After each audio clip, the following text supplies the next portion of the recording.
Actually, I've been here since 1995. So I've been here for over two decades already. Yeah, at first medyo difficult, of course, kasi Saudi Arabia is a different country, if I may say so, unlike in other countries, no? So at first, medyo may culture shock ng konti, pero as you go along, at siguro naman, my length of stay here proves, no, na nakapag-adjust naman ako ng gusto. So I've been here 22 years already. Yeah, so far it's a good experience for me. Actually, it's not just the distance, no? When I say culture shock, it means, how would I say it? Medyo hindi tayo sanay sa ganong kultura na kung saan medyo mahigpit, I would say.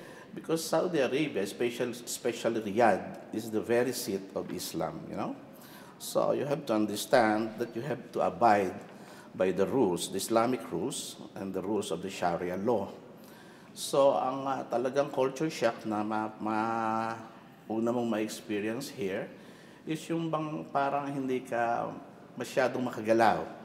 It's not that free to roam around, bawal magmingle ang lalaki at babae, at even sa mga kainan, mapapansin mo na nakahiwalay ang babae, lalaki, or families and singles, yung mga ganyan. I remember the time when my kids were here, they visited me here. Dalawang anak kong babae, they were still teenagers then. At talagang nabigla rin sila because hindi kami magkasama-sama. They looked for Starbucks, we found it, but then they were so frustrated upon realizing that we cannot go together inside, no? Kasi yung single separated sa mga families, no? So sort of things like that. Medyo saka you have to observe a lot of I would say I don't want to use the word weird, pero parang kakaiba sa kinamulatan nating kultura sa Pilipinas. Okay, I work in Dar Al Riyadh Engineering and Architecture Consultancy firm. No? I work for the ISO system. I am a senior auditor for ISO system. No? Yes, we are dealing with constructions, but since we are consultancy, there are actually 3 C's in our field of work. First is the client, and then the consultant, and then the contractor. So we are the go-between, the client and the contractor. And I work for the quality management system, procedural system of the entire company. Good question, Angelo? Actually, during the last visit of this composite team from the Philippines headed by Secretary Bello last year, if my memory serves me correctly, it was sometime in October. The people were so amazed when they assessed Filipino workers here. They are so qualified. Actually, even Saudi employers are very fond of Filipino workers. Meron tayo nung sinasabi nila na yung kusa. You don't have to tell us what to do, no? Tayo yung mga tao na kusang gumagawa kung anong dapat natin gawin. And I want to do things in advance para hindi tayo natatambakan, ganon. At masyado tayo talagang passionate when it comes to work na halos perfectionist tayo. We want the best for everything we do. Kaya yun ang gustong-gusto ng mga Saudi employers sa mga Filipino. So if I may call it an edge natin as compared to other nationalities, sila yung mga tipo na, sabi nga, ang binabayaran daw dito sa Saudi Arabia is ang oras, hindi ang trabaho. Ganun sila . So, basta't matapos lang yung trabaho sa maghapon, that's it. Unlike Filipinos, we're so passionate with our works, with our jobs, na we won't settle for anything less. Sariling karir dito, Actually, Saudi Arabia is the best place to use as stepping stone, if you want to go somewhere else over the globe, this is the best place to be trained, Kasi forcibly, you will be disciplined here, community aspect, I mean, you can focus more on your career, on your job, on your work, dahil there's no place para ikaw ay kumbaga, gumimik, parang gano'n, sa salita natin, gumimik, walang sinihan, walang gano'n, ganyan. Now again, aside from that fact, you can really focus here in Saudi Arabia, and especially the facilities, ano? Doon sa mga, my wife is a nurse, by the way, working in King Fahd National Guard. At the equipments that they have, believe me, they're so advanced. Kaya kung nasa health profession ka or nursing profession, this is the best place para talagang ikaw ay matrain ng gusto because they have everything here, no? Kung ano meron sila in the West, in the US, UK, meron sila rito. In fact, JCI certified din sila, no? It is a globally known certification body, for healthcare. Now, sa mga engineers and architects, this is also a best place for them because there are a lot of firms here dealing with it. And again, when it comes to advancement, they're really advanced, no? Kaya talagang magandang training ground ang Saudi Arabia for young professionals preparing their career to boom in the future. I don't want to be a little pessimistic about it, no? Kasi ang aking mga amo is mga 3 prinsipe, mag-aama, no? So, at the outset, they've been explaining to us about it, and I don't see any problem with that. However, in my own assessment, it's gonna take a little longer for it to materialize, somewhere around 8 to 10 years maybe, because it's going to be a move from government to private, privatization. And normally this kind of thing takes a lot of time.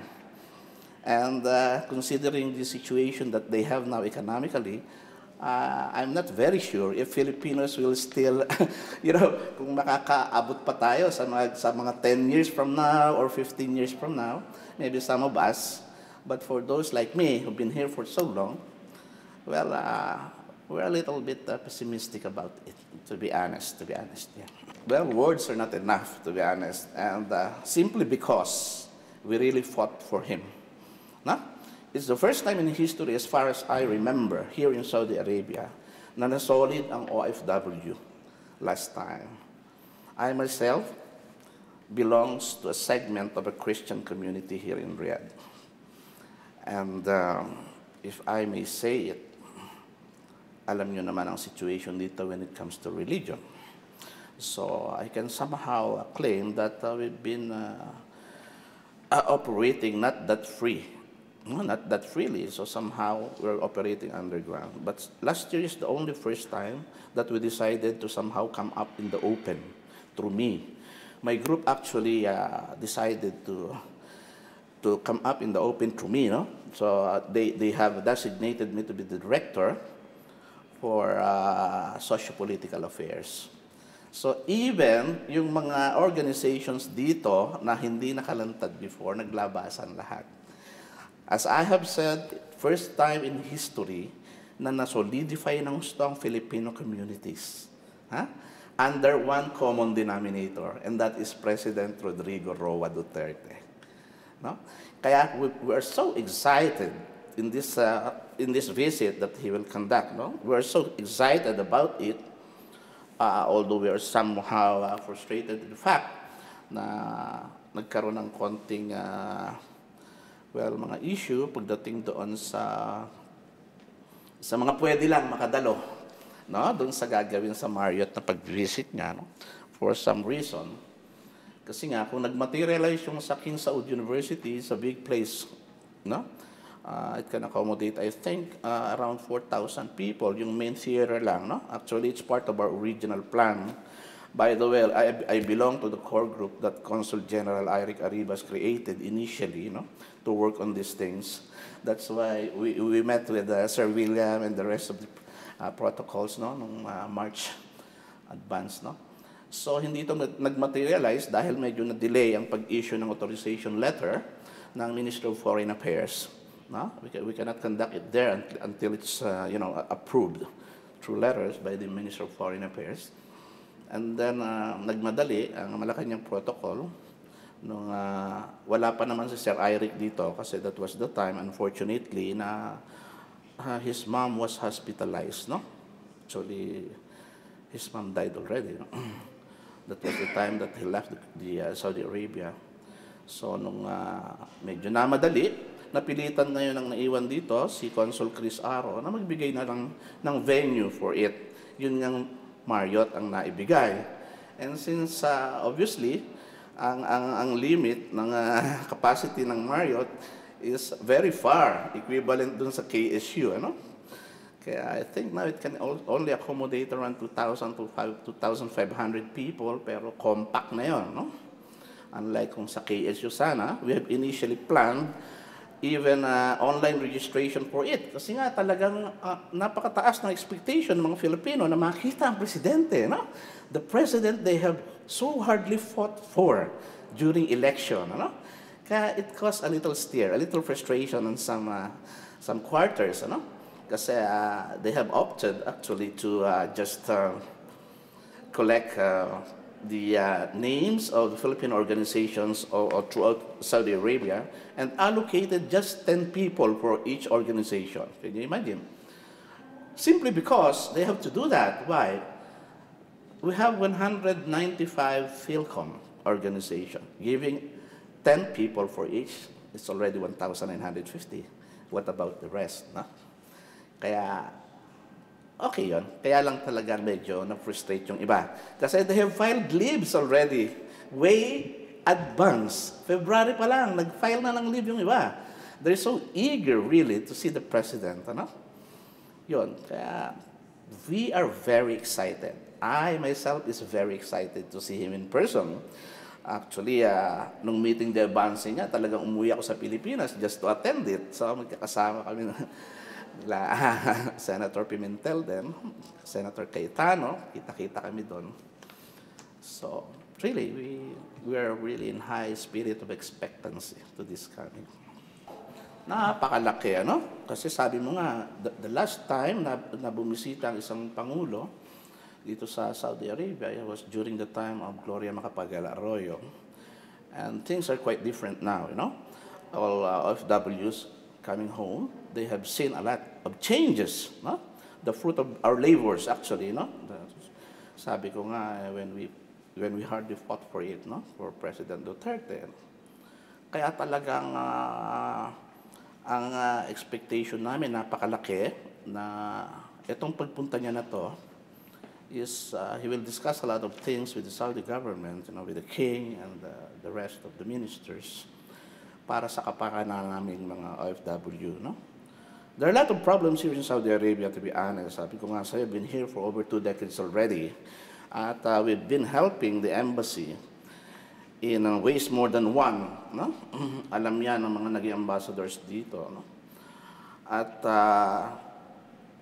we really expect changes here also in Saudi Arabia, just like the changes na nakikita namin sa Pilipinas. No? Kaya, we are fervently hoping and praying na talagang magkaroon ng malaking influence ang pagbisita niyang ito para ma-augment ang kalagayan ng mga Filipino. You know, the real problem facing us here right now is this economic instability. No? Hindi siya stable ngayon. Although hindi kami yung tipo, I myself, ang grupo ko, no? Sabi ko nga yung segment ng Christian community, hindi kami ganun kasama ang loob, no? Because for several decades, for several years, they've been so generous to all of us, no? The Saudi government is so generous to all of us. Kaya sabi namin, this is about time na tayo naman ang umunawa sa kanila, no? Na dinadanas nila to, tulungan naman natin sila somehow. So it doesn't mean na because ganito ang sitwasyon, we will all go home. Kumbaga, sinasabi na ba, wala nang pera sa Saudi Arabia, let's go home. So let's help them somehow, ano? Kaya kanina sabi ko, half-hearted ako doon sa Vision 2013 na sinasabi mo, no? Na inano nila. Half-hearted ako somehow kasi gaya namin na matatagal na dito. Although gusto pa namin mag-stay for longer period para matulungan ng Saudi government in every which way we can, no? Kasi in the past decades talaga they've been so helpful, no? Sabi ko nga, they're so generous. Kaya nga nandito tayo nagsisiksikan, even ng mga Western people, tax-free. Walang taxes dito, no? Talagang buong-buong sweldo, no? So those years that we have enjoyed it, Eh, nagrema naman sa amin yon para ngayon, hey, na ganito ang sitwasyon nila, huwag naman natin basta iwan. So, yun ang expectation namin na sa pag-uusap ng Pangulo at ng Hari ng Saudi Arabia, masolusyonan kung ano man yung mga problema ang kinalalagyan namin ngayon pagdating sa employment.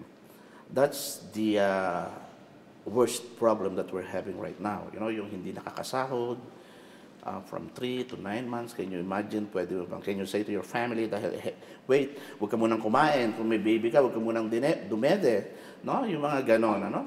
At kami mismo, doon sa kumpanya namin, we're greatly affected by it, ano? Because most of our customers, actually, clients rather, are from the government side, no? Or ministries. Kaya, medyo, yun ang expectation namin. Bukod sa kami excited, we're excited that something good is really going to happen dito sa visit na to ng Pangulo as he deals with the Saudi government.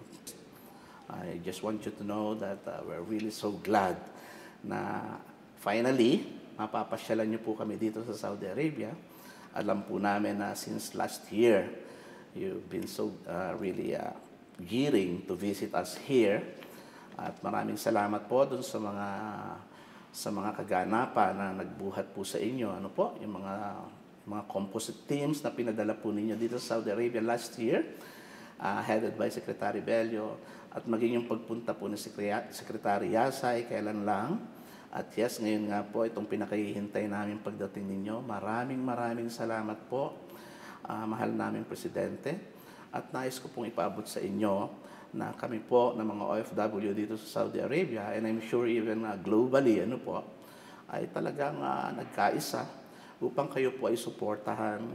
We continually pray for your health po at for your protection, dahil alam namin na napakarami talagang kumakalaban pa rin sa inyo, sa atin. Sa atin po, ito pong mga oligarchs.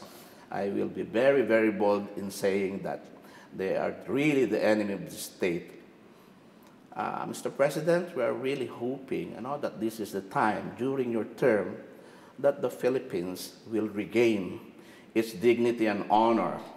And once more, the Philippines will shine. Philippines will shine. Katulad po nung dati na tayo ang pinaka-top sa Asia, and then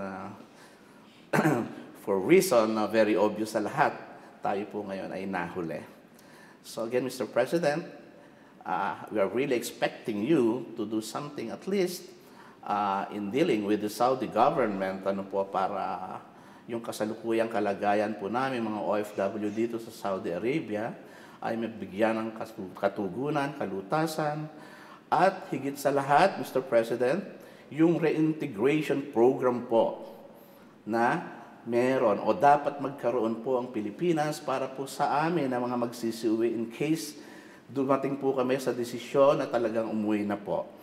At napakalaking bagay po kung yung mga talents ng mga Filipinos dito sa Saudi Arabia, na talaga po namang napakataas ng level, ay instead na dito magamit, pati yung mga na-acquired po namin dito sa Saudi Arabia, magamit po sa ating bansang Pilipinas nang sa ganon tulong-tulong po natin muling maiangat ang ekonomiya at ang bansang Pilipinas na atin pong pinakamamahal. Nais ko rin po ipaabot sa inyo ang pagmamahal ng bawat isa. Yes, we are all with you in your war against drugs, against corruption, against any form of corruption in the government, at talaga namang pati sa criminality. We're so happy that now it appease us a lot. We have peace of mind now, knowing that our families back home can roam around freely this time, na walang masyadong takot. Kaya napakalaking bagay po sa amin ito na hindi kami nag-aalala dito sa abroad habang kami nagtatrabaho para sa aming mga mahal sa buhay sa Pilipinas. So, we wish you all the best, Mr. President. At yes, patuloy po namin kayong susuportahan hanggang sa abot po ng aming makakaya. Magandang araw, mahal naming Pangulong Rodrigo Roa Duterte. Maraming salamat sa Diyos, una sa lahat, at higit sa lahat sa inyong butihing puso, sa inyong pong pagdedesisyon na kami po ay mapasyalan ninyo dito sa Saudi Arabia. Actually, matagal po namin naging panaginip at pangarap po itong pagpasyal po ninyong ito. At yeah, we are in the highest form of expectancy that something good is really going to happen. Ano po? Kayo po, 10 ng inyong mga kasamahan. Yes, we are welcoming you all dito sa Saudi Arabia ng buong puso, buong pag-ibig, buong pagmamahal towards one solid country, no? With integrity and honor na naka-intact. Ano? Let's all work out for the better Philippines. Mabuhay po kayo.